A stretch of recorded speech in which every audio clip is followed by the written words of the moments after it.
हरे कृष्ण। ओम नमो भगवते वासुदेवाय। ओम नमो भगवते वासुदेवाय। ओम नमो भगवते वासुदेवाय। ओम अज्ञानतिमिरान्धस्य ज्ञानाञ्जनशलाकया चक्षुरुन्मिलितं येन तस्मै श्रीगुरवे नमः। श्रीचैतन्यमनोभीष्टं स्थापितं येन भूतले स्वयं रूपः कदा मह्यं ददाति स्वपदान्तिकम्।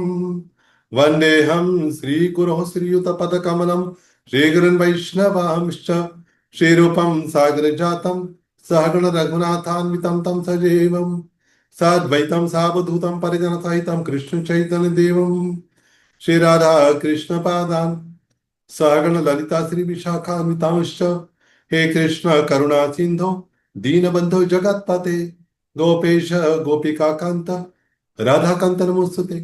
तप्त कांचन गौरांगी राधे वृंदावनेश्वरी वृषभानुसुते देवी प्रणमामि हरिप्रिये। नम महावदान्याय कृष्ण प्रेम प्रदायते कृष्णाय कृष्ण चैतन्य नाम्ने गौरत्विषे नमः। वाञ्छाकल्पतरुभ्यश्च कृपा सिन्धुभ्य च पतितानां पावनेभ्यो वैष्णवेभ्यो नमो नमः। नम ओं विष्णुपादाय कृष्णप्रेष्ठाय भूतले श्रीमते भक्ति वेदांत स्वामिन्ति नामिने। नमस्ते सारस्वती देवे गौरवाणी प्रचारिणे निर्विशेष शून्यवादी पाश्चात्य देश तारिणे। जय श्री कृष्ण चैतन्य प्रभु नित्यानंद श्री अद्वैत गदाधर श्रीवासादि गौर भक्त वृंद। हरे कृष्ण कृष्ण कृष्ण हरे हरे हरे राम राम राम हरे हरे।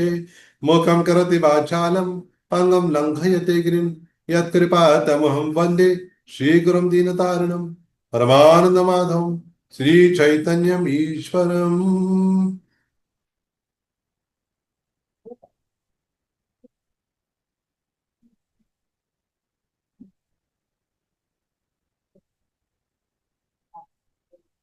कथञ्च स्मृते अस्मिन् दुष्करं सुकरं भवेत् विस्मृते प्रथम स्यात् श्रीचैतन्यं नमामि। हरे कृष्ण। तर सर्वांचं हार्दिक स्वागत आहे। आपल्याला माहिती आहे आजचा विषय आहे जो मलमास, तो पुरुषोत्तम मास कस काय झाला बरं? तर नेमका मलमास म्हणजे काय, पुरुषोत्तम मास आपण जाणून घेऊया, खूप महत्वाचं आहे. आणि असं म्हटलंय की जो कार्तिक महिना आहे ज्याला आपण राधाणीचा महिना म्हणतो, त्या कार्तिक महिन्यामध्ये भरपूर जप अमुक तमुक केल्यामुळे कितीतरी पटीने लाभ होत असतो. पण असं म्हटलंय या कार्तिक महिने हजार कार्तिक महिन्याचं फळ मिळतंय काय केल्यामुळं, एक अधिक मासात एक महिन्याचं व्रत केल्यामुळं. तर म्हणजे एवढं काय बरं महत्वाचं आहे, असं काय घडलं नेमकं?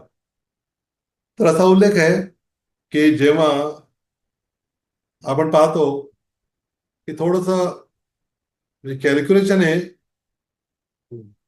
याला आधी मलमास का म्हटलं बरं, कसं तयार झाला?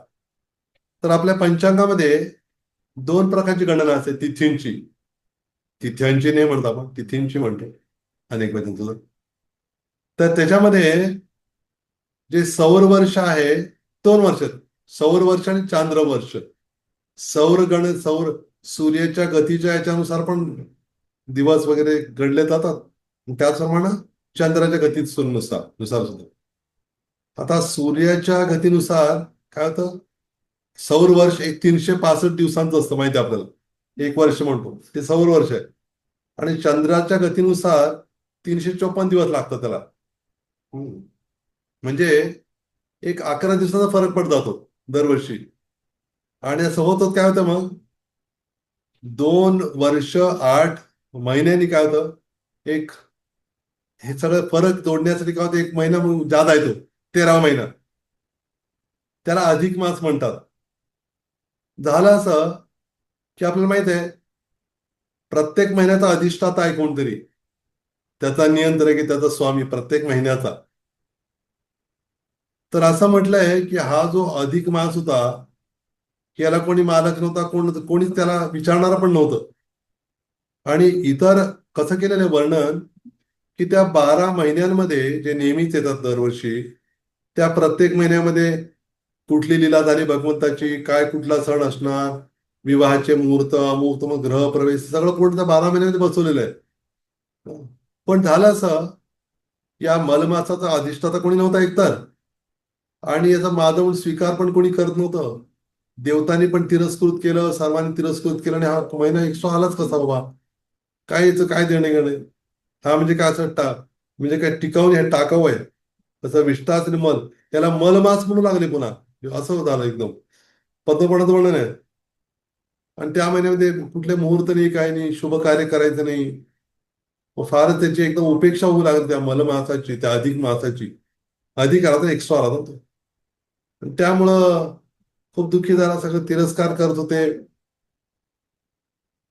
सरतेशेवटी त्यांनी ठरवलं त्या अधिक मासानं की आपण विष्णू भगवंताकडे जावं वैकुंठामध्ये. तिथं अगदी खूप रडत होता, खूप अगदी शोकग्रस्त अवस्थेमध्ये होता तो मालमास. पण त्याला कोणी विचारतच नव्हतं. थोडा विचार करा ना, आपण असं होईल ना, आपण कुठंतरी गेलो आहोत आणि कोणी म्हटलंय हा कुठला आल्यावर नवीनच, काय व्हायचं देणे गणित. फारच एकदम उपेक्षा होऊ लागली आपली, एकदम चितू होऊ लागली, कसं वाटतं तर राहायची इच्छा होत नाही. याचं तसंच झालं.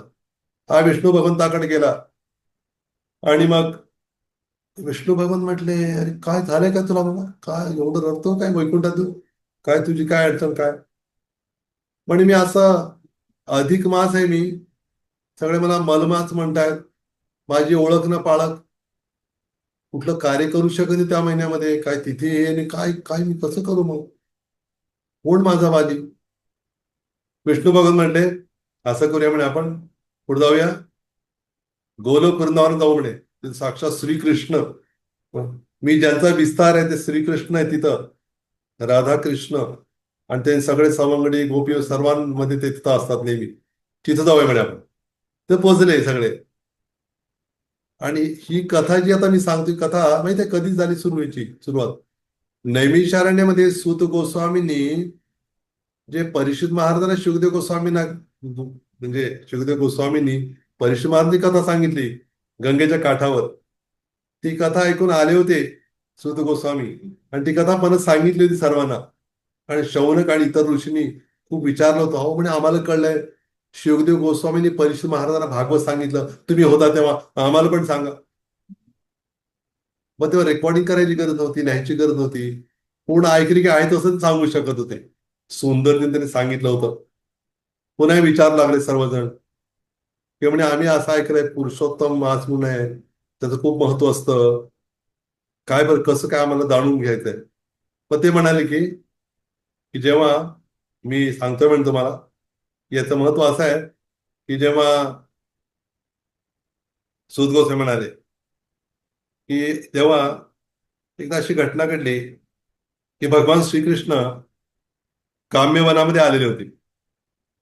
आपल्याला माहित असेलच ऐकून की वृंदावनामध्ये, वृंदावन एक वन आहे, जसे 12 वन आहेत, द्वादश वन. हं. तर त्या वनामध्ये एक वन आहे, जसं वृंदावन तर म्हटलंच मी. पण तिथं काम्यवन म्हणजे काम्यवन, काम्य म्हणजे कामना, आध्यात्मिक इच्छा पूर्ण करणारं ठिकाण. इथे एक फार सुंदर महाल आहे, पांडवांनी बांधला, 84 खांबाचा अप्रतिम महाल आहे अजून. हं. अर्थात ते जे फार खूप आता त्याचं अवशेषच राहिलेत, पण तरी पण छान आहे. तर तिथं हे पांडव राहत होते काही काळासाठी, वास्तव्य त्यांनी तिथं केलं वृंदावनामध्ये, त्या काम्यवनात. द्रौपदी पण होती सोबत त्यांच्या. आणि भगवान श्रीकृष्णाचं पांडवावरती एवढं प्रेम की त्या प्रेमामुळे त्यांना, पांडवांना किती संकट आली, प्रचंड संकट आली, तरी पण त्याने कधीच आरोप केला नाही श्रीकृष्णा तुमची भक्ती करून काय उपयोग, असं कधीच म्हटलं नाही. आपलं थोडं काही झालं तर किती आपण भगवंताला नावं ठेवतो, एवढं आम्ही करून काय उपयोग म्हणत होतो. पण त्यांनी कधी नाही केला. अजून प्रेम वाढतच होतं भगवंताविषयी. झालं काय मग, भगवान श्रीकृष्ण सांगू लागले की, पांडवांना म्हणाले तुम्ही काय करायला हवं, हा जो पुरुषोत्तम मास येणार अधिक मास, त्याचं तुम्ही पालन करा म्हणे. त्या महिन्यामध्ये खूप सुंदर तिने भक्ती करा, कोणा निंदा ईर्षा द्वेष वगैरे करू नका, ब्रह्मचर्य पालन करा, ब्रह्ममुहूर्तावर उठून नामस्मरण करा, हे सगळं सांगत होते भगवंत. आणि मग तुम्हाला तुमचं राज्य सगळं मिळेल वगैरे सांगत होते. आणि द्रौपदीला म्हणाले तेव्हा उद्देशून की म्हणे तू पूर्व जीवनामध्ये एक ब्राह्मणाची पुत्री होती, तू ब्राह्मणी होतीस. तू तेव्हा तुला सांगण्यात आलं होतं या पुरुषोत्तम मासाचं महात्म्य, पण तू ऐकलं नाहीस तेव्हा, उपेक्षा केलीस. आणि तुझी स्थिती फार बिकट झाली, तू तपस्या केलीस तेव्हा. तपस्या करून तू शिवजीनं प्रार्थना केलीस, हं, मला पती प्राप्त होऊ दे म्हणून. आणि तुला असं वाटलं की एकदा सांगितलं कदाचित शिवजीने ऐकलं नसेल तुझं म्हणणं, म्हणून तू काय म्हणालीस, पुन्हा म्हणालीस मला पती पाहिजे म्हणून.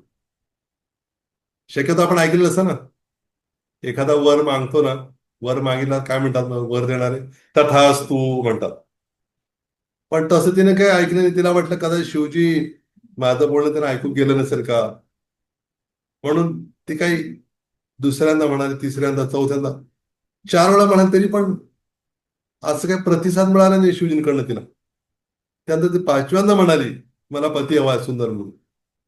तर असं म्हणून शिवजी म्हटले, तू 5 वेळा म्हटले तुला 5 पती मिळतील. तिने मनात म्हटलं की काय, कसं कळणार मला हे? तुम्ही काय होणं काहीच बोलला नाही. आणि परत त्या पुढच्या जीवनामध्ये भगवान सांगितलं, भगवंत म्हणाले, तू आता द्रौपदीच्या रूपात आलीस, 5 पती तुला प्राप्त झाले. आणि तो पुरुषोत्तम मासाची उपेक्षा केल्यामुळं हे सगळं फार मोठं संकट आलेलं आहे तुमच्या कुटुंब परिवारावरती. तुम्ही सगळे मिळून पुरुषोत्तम मासाची आराधना करा म्हणे, त्या महिन्यामध्ये सगळं करा असं. मग त्यांनी विचारलं की कसं काय झालं बरं, हा मास पुरुषोत्तम मास आपलं नाव कसं या महिन्याला लागलं, असं ते विचारू लागले. हे सूत गोस्वामी सगळं सांगतायत नेहमी शाळेतल्या त्या शौनका ऋषींना. मग ते म्हणत होते की नरनारायण ऋषींना जेव्हा नारदमुनी जाऊन भेटले बद्रिका आश्रमामध्ये, ऐकलं ना आपण बद्रिका आश्रम 4 धामामध्ये एक आहे. त्या बद्रिकाश्रमामध्ये जेव्हा नारदमुनी पोहोचले, त्यांनी नरनारायण ऋषींना प्रणाम करून त्याने हाच प्रश्न विचारला, पुरुषोत्तम मासाचं महात्म्य. ते म्हणाले की हो म्हणे मी सांगतो. मग हे सगळं सांगितलं त्यांनी. अधिक मास असा झाला, तो वैकुंठात कसा गेला. आणि त्याला घेऊन विष्णू भगवत कुठे गेले, गोलोक वृंदावन गेले. त्या गोलोक वृंदावन जेव्हा प्रवेश केला, इतकं अप्रतिम सौंदर्य त्या गोलोक वृंदावनाचं, सुंदर वैविध्य, सुंदर सगळे पक्षी, तिथली यमुना नदी, तिथला गोवर्धन पर्वत, तिथलं सगळं अगदी प्रसन्न असं वातावरण, दिव्य. आणि सगळे ते सवंगडी भगवंतावर खेळणारे होते, गोपिका होत्या, राधा, सगळं बघून, बलरामजी सगळं बघून मन भरून आलं. विष्णू भगवंतानी स्वतः दंडवत केला भगवंताला. आणि भगवंतानी उठवलं. आणि त्यावेळेला भगवंत म्हणाले की कोण आलाय इथं? एवढं काय रडतोय? कुणाला आणलं तुम्ही माझ्या पुढं आज? काय विशेष काय बरं इथे याला आणण्याचं? मग विष्णू भगवंताने सांगितलं की हा हा आहे अधिक मास. हा 12वा महिना झाल्यानंतर हा वेगळाच प्रकट झालेला आहे, पहिल्यांदाच. त्यामुळे ह्याला कोणीच वाली नाही, कोणी त्याला जवळ करत नाही, फार दुःखी आहे, दुःखी कष्टी आहे. त्याचं कोणी अधिष्ठाता नाहीये, अनाथ आहे हा. त्यामुळे सारखं फार आक्रोश करत होता माझ्या पुढे. मी म्हटलं आपल्याकडे आणवून मी घेऊन आलो. भगवान म्हटले, हे बघ म्हणे, चिंता करू नकोस तू.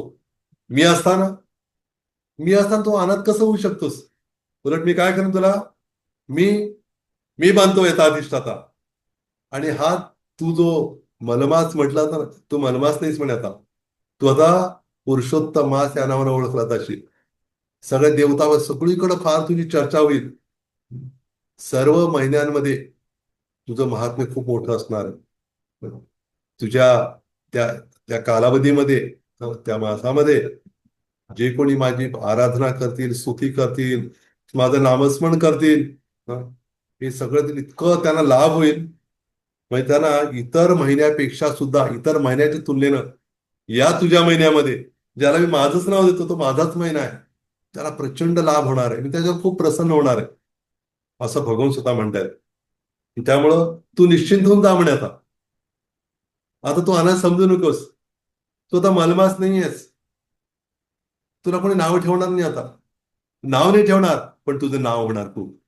तुझं नाव लौकिक वाढेल, असं भगवान सांगत होते त्या अधिक मासाला, ज्याचं नामकरण नुकतंच भगवान श्रीकृष्णाने स्वतः केलं होतं, पुरुषोत्तम मास म्हणून. म्हणूनच असं आचार्यांनी सांगितलेलं आहे की हा पुरुषोत्तम मास जो येणार आहे, त्या पुरुषोत्तम मासामध्ये आपण एक महिना काय केलं पाहिजे, जो भगवद्गीतेतला 15वा अध्याय पुरुषोत्तम योग, त्या पुरुषोत्तम योगाचं त्या श्लोकांचं पठण आपण त्या महिनाभर प्रत्येक दिवशी करायचंय. आपल्याला सकाळी दुपारी जेव्हा वेळ मिळेल आपल्याला, निदान एकदा तरी पूर्ण त्याचे श्लोक आहे सर्व, ते पठण काही वेळ लागत नाही, 5-10 मिनिटं लागतात हार्डली. त्याचं पठण करा बरोबर. आणि अजून काही गोष्टी सांगितल्या. मग तो अधिक, आता तो पुरुषोत्तम अधिक मास आला खाली, सगळ्या देवतांना कळलं, कळलं तोपर्यंत त्यांचं आपलं व्हॉट्सअप फेसबुक पेक्षा पण फास्ट आहे, त्यांचं इंस्टाग्राम पेक्षा पण लगेच कळलं त्यांना. आणि त्यांनी लगेच स्वागत केलं, पुरुषोत्तमात आलेला आहे. सर्वांनी खूप त्याला स्वागत, हार तुरे सत्कार वगैरे त्याचं वाहवा केला. अहो म्हणे, हा पुरुषोत्तमाच आहे, हा आता मलमास नाही हा. उलट या महिन्यामध्ये भौतिक कार्य काही करायचे नाही, बरोबर आहे म्हणे. लग्न आणि विवाह हे ते काही नाही म्हणे, पण जो भगवंताचे राधा कृष्णांची आराधना करतो, ते साक्षात अधिष्ठाते त्या महिन्याचे, ते खूप प्रसन्न होतील या महिन्यामध्ये. त्यामुळं आम्हाला खूप आनंद झालाय म्हणे. उलट हा महिना असल्यामुळे आम्हाला, या महिन्यात आम्हाला अधिकारी काय करू आम्ही, भगवंताची भक्ती आम्ही पण करू. असं मग त्याची काय होऊ लागली मग सगळीकडं खूप विशेष कौतुक झालं. आणि या पुरुषोत्तम माताला भरपूर भगवंताने वरदान दिलं. काय दिलं होतं, जो या महिन्यात भक्ती करेल माझी, त्याला अनेक पटींनी फळ मिळेल.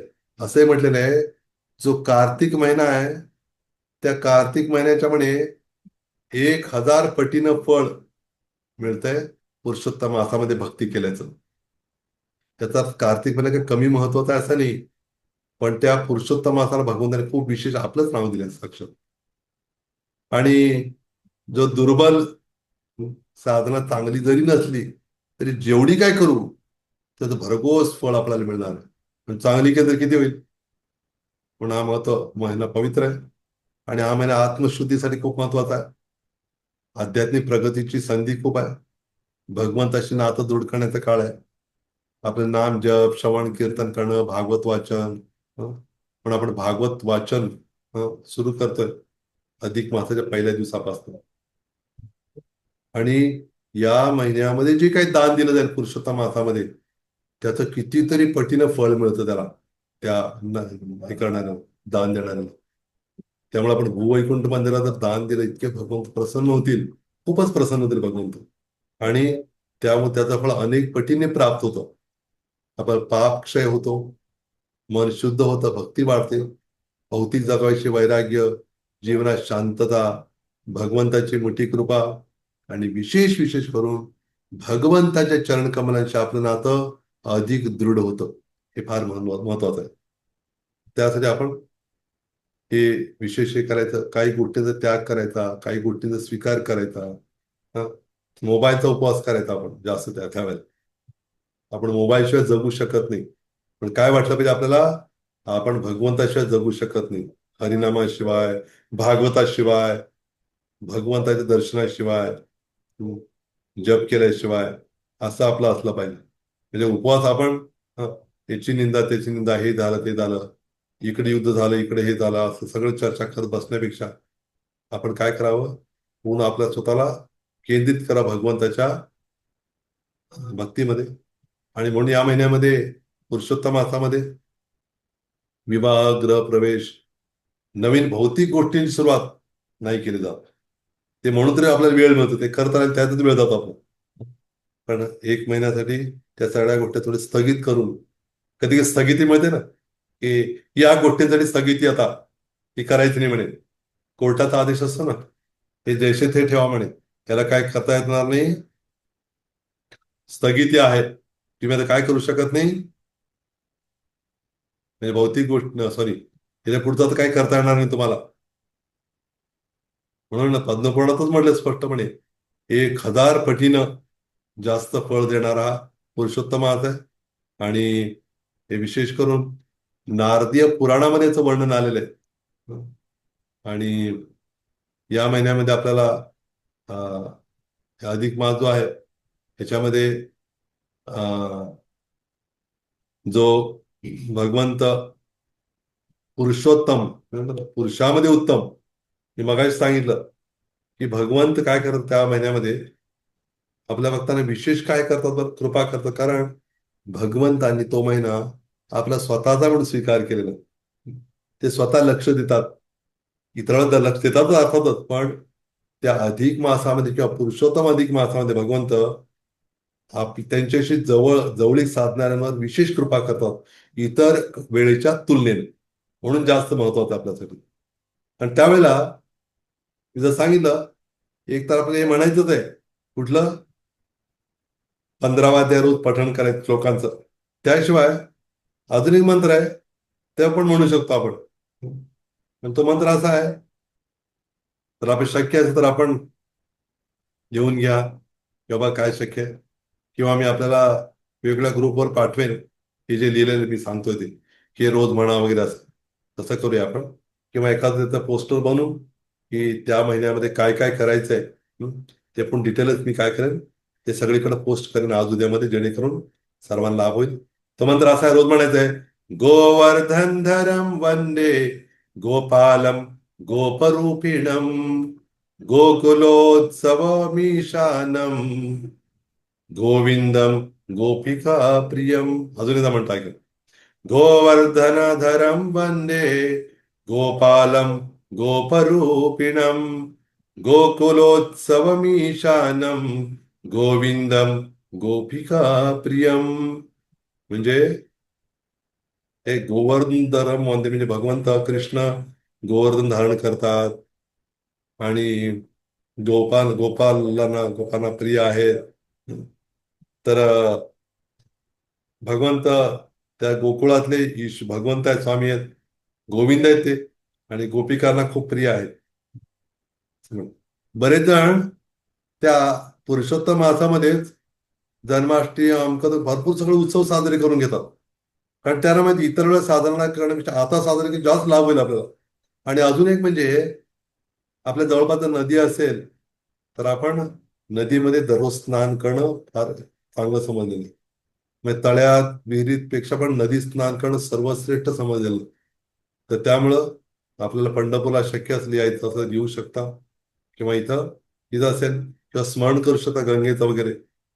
त्यामुळे काय होईल, आपल्याला स्मरण केलं तरी पण आपल्याला लाभ होईल. किंवा स्नान करण्यापूर्वी आपण प्रणाम करून काय म्हणायचं असतं, गंगे च यमुने चैव गोदावरी सरस्वती नर्मदे सिंधू कावेरी जलेस्मिन सन्निधिं कुरु. म्हणजे याचा अर्थ असं की आपण प्रार्थना करतोय की हे सप्त नद्यांनो, आपण काय करा, या जलात प्रवेश करा, जेणेकरून मी स्नान करताना आपल्या दिव्य पाण्याने जलाने मी स्नान करून पवित्र होऊ शकेन, अशी प्रार्थना आहे ती. तर ते म्हणायचंच आहे. आणि त्याच्या आपल्याला जे चौरागरगणे पुरुषाष्टकम आहे, चौरागरगणे पुरुषाष्टकम, हे लिहिलेलं आहे बिलोबंग ठाकूरांनी. बिलोबंग ठाकूर आपल्याला माहिती असेल, त्यांनी बरेच काही ग्रंथ लिहिले, काव्य लिहिलेले आहे. कृष्ण कर्णामृत, जे साताऱ्यामध्ये कृष्णा वेणनाथ संगमावरती जे माहुली क्षेत्र नावाचं ठिकाण आहे, त्या ठिकाणी चैतन्य महाप्रभू जेव्हा भ्रमण करत होते, तिथं आले होते, तेव्हा त्यांना बिलोबंग ठाकूर नव्हते, ते आधीच होऊन गेले ते. पण त्यांनी लिहिलेलं कृष्ण कर्णामृत भेटलं त्यांना. अर्थात ते फार उच्च स्तराच्या गोष्टी आहेत, राधाकृष्णाच्या खूप गोपनीय गोष्टी त्याच्यामध्ये आहेत. पण त्याच बिलोबंग ठाकूरांनी चौरागरगण्य अष्टकम लिहिलेलं आहे. तर त्या चौरागरगण्य पुरुषाष्टकम म्हणजे काय, चौर म्हणजे चोर, चौरागरगण्य म्हणजे त्या सगळ्या चोरांमधला श्रेष्ठ महाचोर. तर अशा महाचोराचं काय म्हणे, अशा महाचोर रूपी पुरुष जो आहे हा, त्याचे गुणगान करणारे 8 श्लोक आहेत. ते पण आपण म्हणायचे तेव्हा. पण त्यावर आपण शक्य असेल तर जगन्नाथ अष्टकम, जगन्नाथपुरीमध्ये जगन्नाथाला पण पुरुषोत्तम म्हटलं ना, पुरुषोत्तम क्षेत्र म्हणतो आपण, शंख क्षेत्र, पुरुषोत्तम क्षेत्र म्हणतो आपण.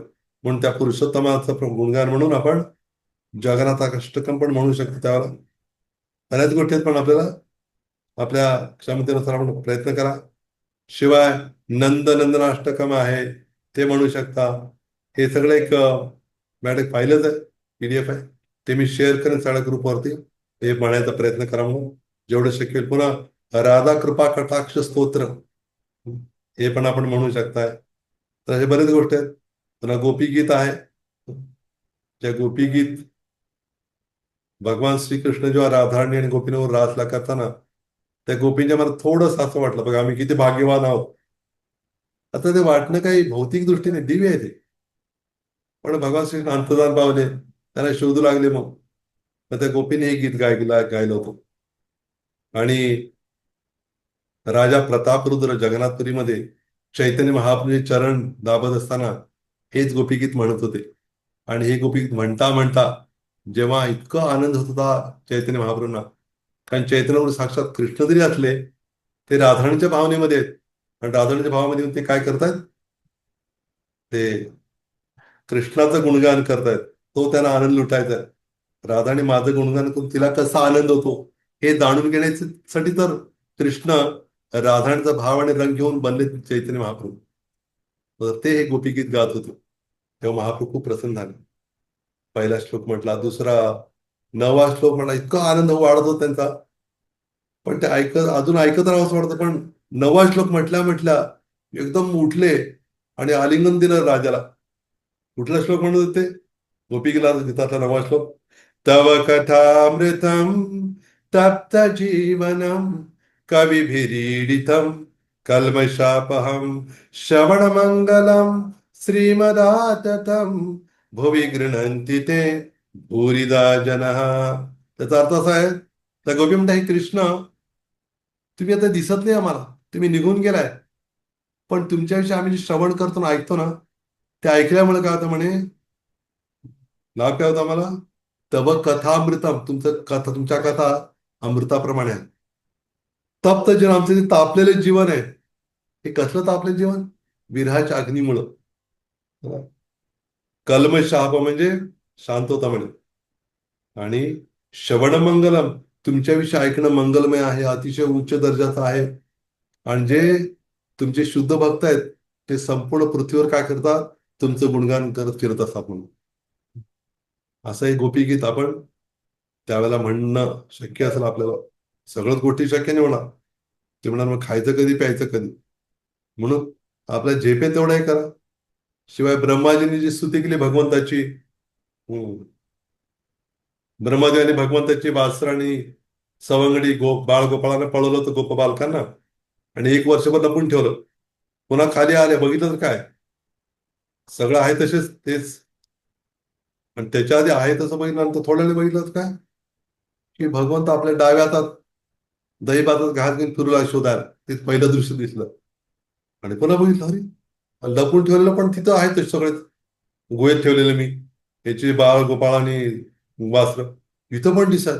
पुन्हा खाली बघितलं, भगवंताने काय केलं, वृंदावनचं सगळं सुंदर दृश्य दाखवलं. आणि स्वतः भगवंताने जो विस्तार केला होता ना वासरांच्या आणि त्या बाळ गोपाळांच्या पातला 1 वर्षभर, हं, ते सगळं रूप दिसलं त्यांना. प्रत्येक जण चतुर्भुज रूपात दिसले सगळेजण. मग ब्रह्मदेव धक्काच बसला, आले खाली येऊन. भगवंताने त्या सगळ्या सवंगड्यांना पाठवलं, जा पुढे जा म्हणून. मग ब्रह्मदेवांचे 4 मस्तक आहेत, माहिती का? 4 आहेत मस्तक. त्या प्रत्येक मस्तक भगवंताच्या चरणावर डोकं ठेवून, असं असं असं 4 आहेत ना, आपण विचार करा.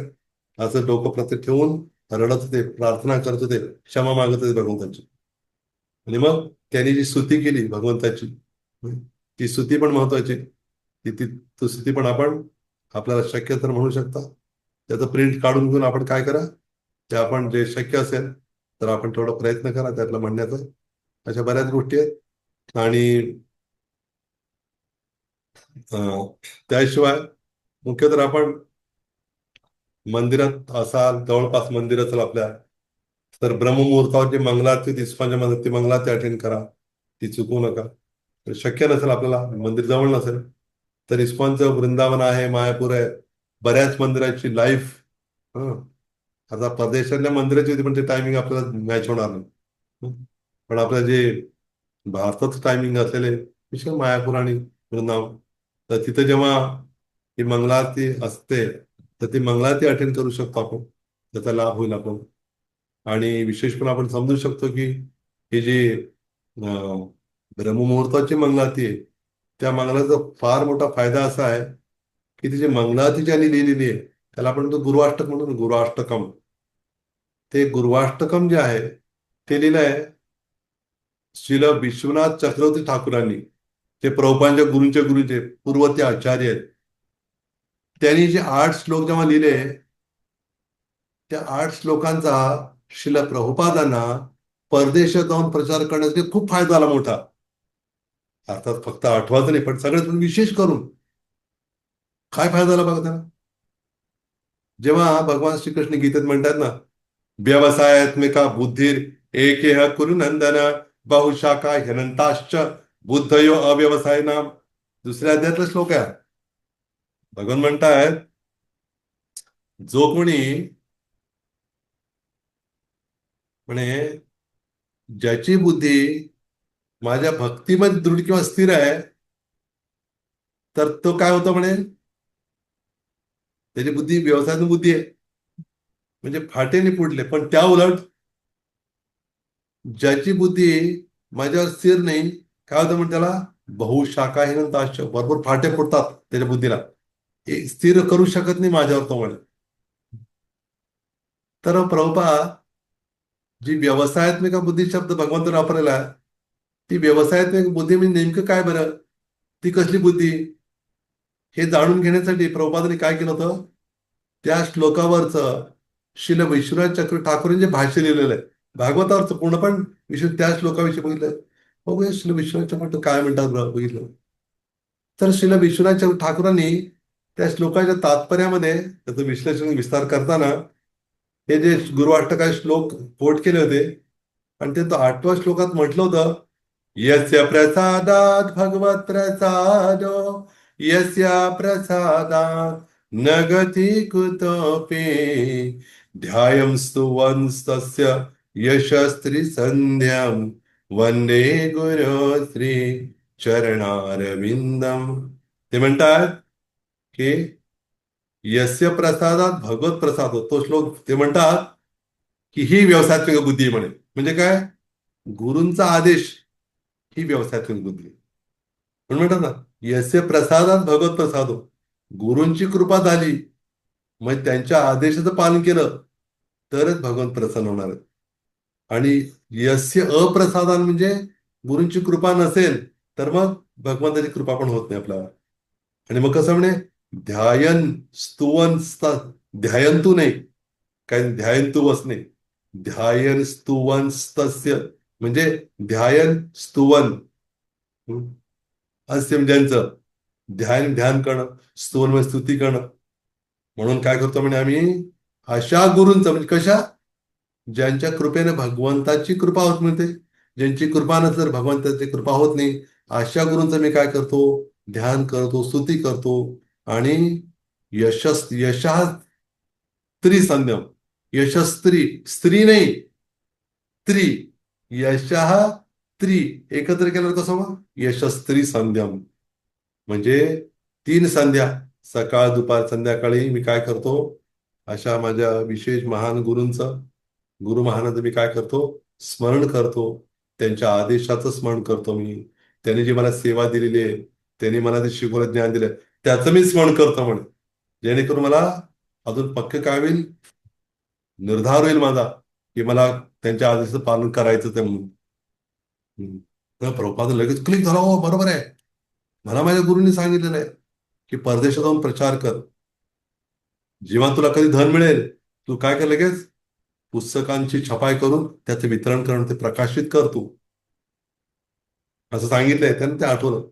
आणि शिला भक्ती सिद्धांत महाराज नेहमी स्वप्नात यायच्या प्रभुपादांच्या, आणि काय करायचे माहिती का, आपल्या संन्यास पेशाकडेच बोट दाखवायचे, म्हणायचे असं तू पण कर, बोलायचे फक्त इशारा करायचे, तू पण कर म्हणे असं.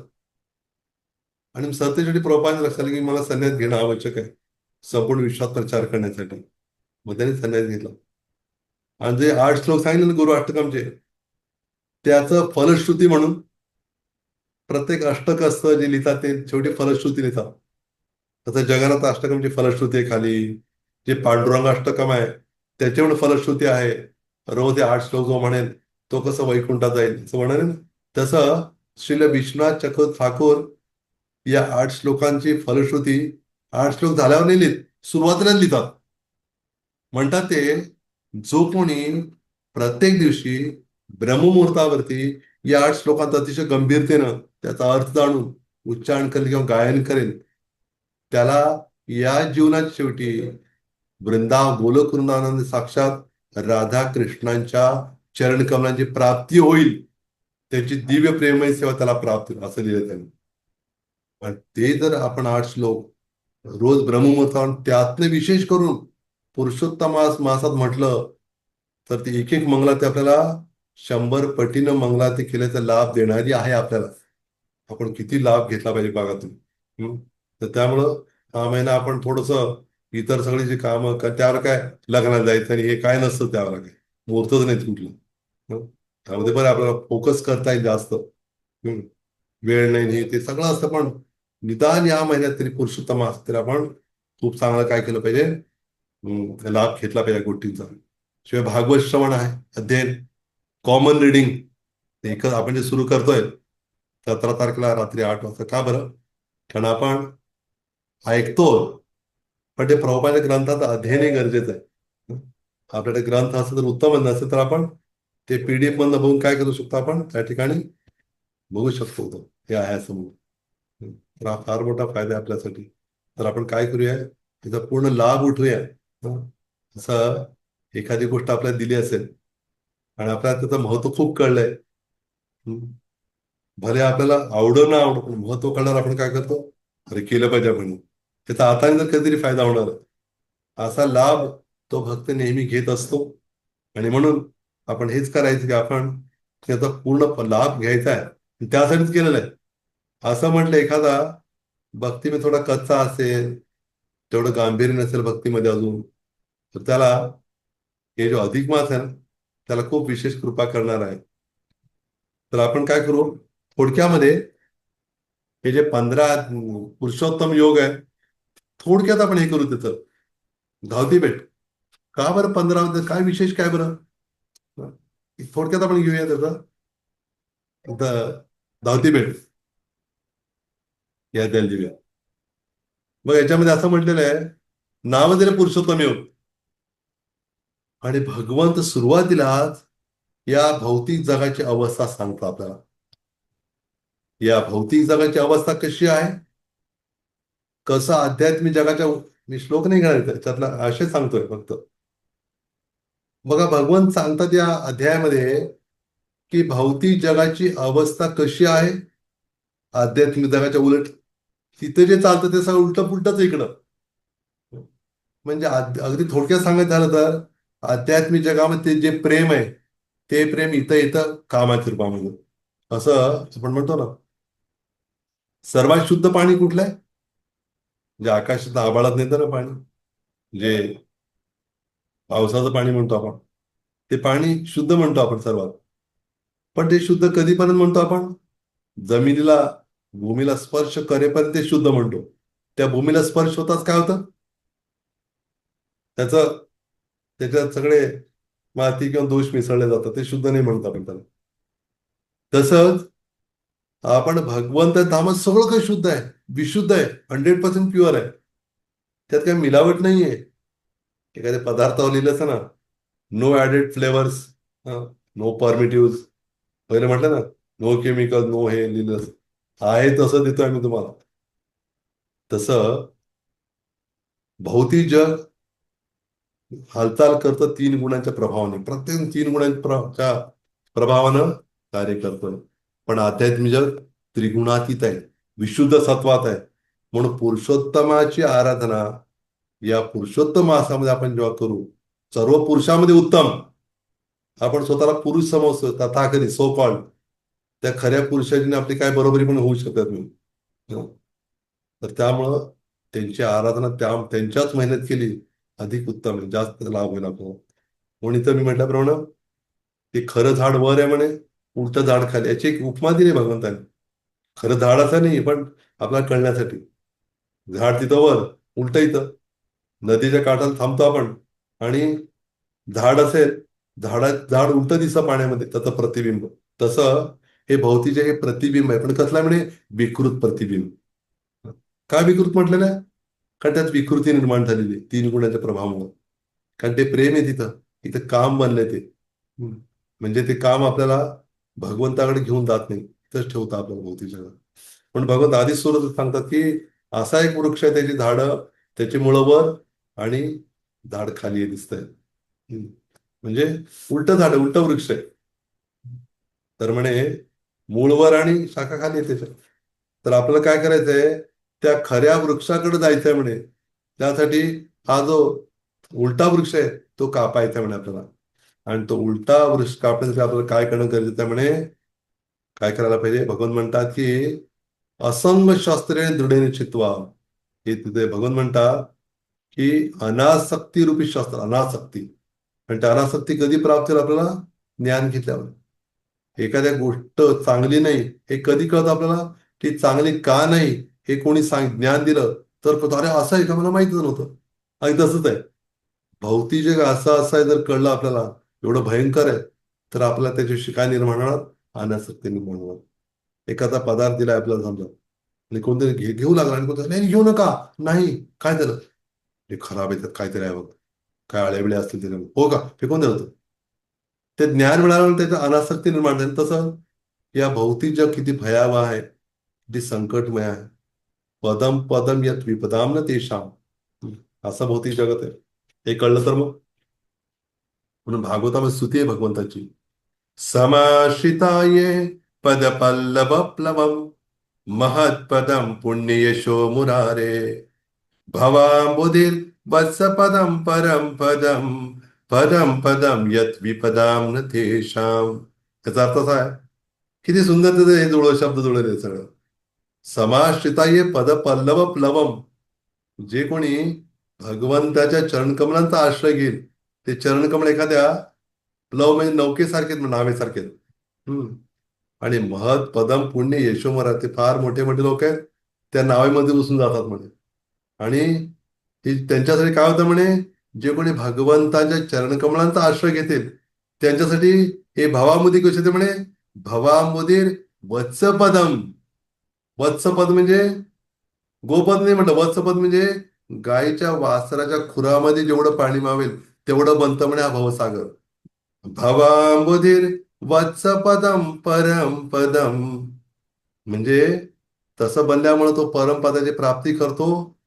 त्या परमपदाची प्राप्ती केल्यामुळे का, आता म्हणे भवांबुधीर वत्स परम पदम भवांबुधीम वत्स पदम परम पदम पदम पदम यत विपदाम न तेषाम. मग ज्यांना हे परमपद प्राप्त झालेले आहे, त्यांना मात्र पदोपदी संकट असलेल्या या जगात त्यांना परत यावं लागत नाही.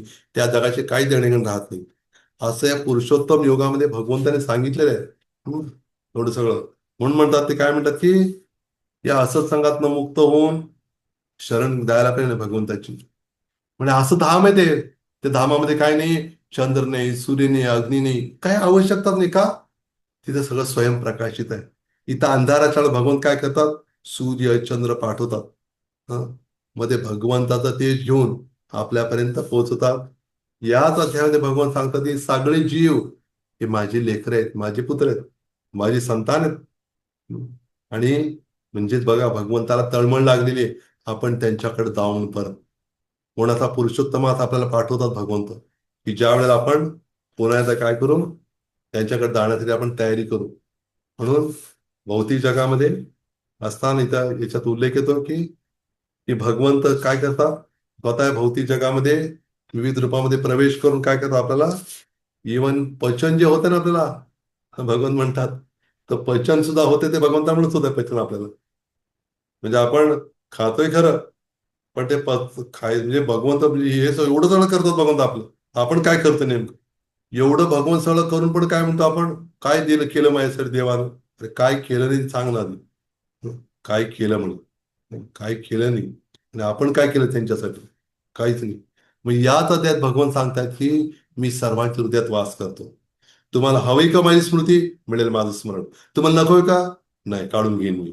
तुम्हाला ज्ञान हवंय का माझं, देतो मी. म्हणजे आपल्याला हवं असेल ते देते, नाहीतर मग ते देणार नाहीत. त्यांना कृष्ण नकोय, भगवान नकोय, मग ते इतके दूर फेकले तर त्याला कळणार पण नाही कृष्ण म्हणजे काय म्हणून. आणि तशा देशामध्ये प्रभुपादांनी जाऊन काय केलं, कमाल करून टाकली. जंगल में मंगल. तुम्ही तिथे कुठे जंगलात गेले, कॉन्क्रीटचं जंगल होतं तिथं. त्या काँग्रेस जंगलात जाऊन प्रभातांनी त्या जंगलात पण मंगल केलं. म्हणून प्रभात म्हणतात की हे जीव आहेत, बद्ध जीव आणि अं, नित्यसिद्ध जीव आध्यात्मिक जगातले, त्या दोन्ही जीवांपेक्षा श्रेष्ठ जीव आहे ते म्हणजे साक्षात भगवंत आहेत. ते सर्व पुरुषामध्ये म्हणजे भौतिक जगात जीव स्वतःला पुरुष समजतो ना, भोक्ता बनवू इच्छितो. हं? त्या सर्व तथागत पुरुषांपेक्षा पण हे खरे पुरुष आहे ना, पुरुष उत्तम, उत्तम म्हणजे श्रेष्ठ, उत्तम, उत्तम म्हणजे अज्ञान अंधकार, उत्तम म्हणजे त्याच्यापेक्षा अज्ञान अज्ञानकारपेक्षा श्रेष्ठ असे पुरुषोत्तम आहेत. आणि भगवत स्वतः म्हणतात, मी ते भौतिक जगातले जीव, आध्यात्मिक जीव त्यांच्यापेक्षा पण मी श्रेष्ठ आहे. म्हणून मी वेद या जगामध्ये आणि वेदांमध्ये काय म्हणून प्रसिद्ध आहे? पुरुषोत्तम म्हणून प्रसिद्ध आहे. म्हणजे जो मला संशय रहित होऊन पुरुषोत्तम म्हणून जाणतो, तो सर्वज्ञ आहे म्हणे. आणि तो भक्तीमध्ये, माझ्या भक्तीमध्ये दृढतेने काय करतो? पूर्णपणे गुंतून जातो. आणि हेच खरं गुह्य ज्ञान आहे म्हणे. भगवान म्हणतात, आता जो कोणी बुद्धिमान आहे, म्हणजे तो बुद्धिमान व्यक्ती काय करतो? याचा स्वीकार करून भगवंताची भक्ती करू लागतो. हे फार महत्वाचं आहे. हो म्हणतो सगळं, गाडी तिथं राहते. एखाद्या विद्यार्थ्याला शिक्षकांना सांगितलं, हे असं असं करायचं आहे. हो सर, वा छान. पुढं काय? तिथंच गाडी. विदुर सांगायचे धृतराष्ट्रा, अरे तू आंधळा आहेस तू, काय करणार सगळं हे करून? चल म्हणे बाहेर. हं? आसक्त होऊ नकोस. पण काय म्हणायचे माहिती? धृतराष्ट्र म्हणायचा, विदुर किती छान सांगतो, हा हा हा, काय ज्ञान तुझं, किती छान वाटतं ऐकायला. पण पण काय? पण तू जो सल्ला दिलास ना मला दुर्योधनात त्याग करायला, ते शक्य नाही होणार म्हणे मला. ते मी नाही करू शकणार. तू सांगतो ते बरं वाटतंय, पण ते उतरायचं गळ्यात उतरत नाही. गोळी चांगली बरं का, हा, पण ती गोळी कडू आहे थोडी, हातनं गोड आहे, पण ती गळ्यात उतरत नाही गोळी. तशी आपली अवस्था आहे. पण भगवंत आपल्याला कृपा करण्यासाठी हा पुरुषोत्तम आज प्रदान करतायत. स्वतःचा महिना आहे त्यांचा, ते अधिष्ठात आहेत. त्यामुळे स्वतः ते लक्ष देऊन बघतायत. एखाद्या घरी कार्यक्रम असताना कसं तो मालक सगळीकडे लक्ष देऊन बघत असो कसं चाललंय काय नाही, तर स्वतः भगवान श्रीकृष्ण प्रत्येक क्षणी पाहतातच. पण ते त्यांचाच महिना असल्यामुळं ते म्हणतात की माझी भक्ती करायला हे स्पेशल आहेत बाबा. त्यामुळं त्यांना काय करतात भगवंत, विशेष कृपा करून अजून वर घेतात भगवंत, त्यांच्या त्यांच्यावर विशेष कृपा करण्यासाठी. हरे कृष्ण.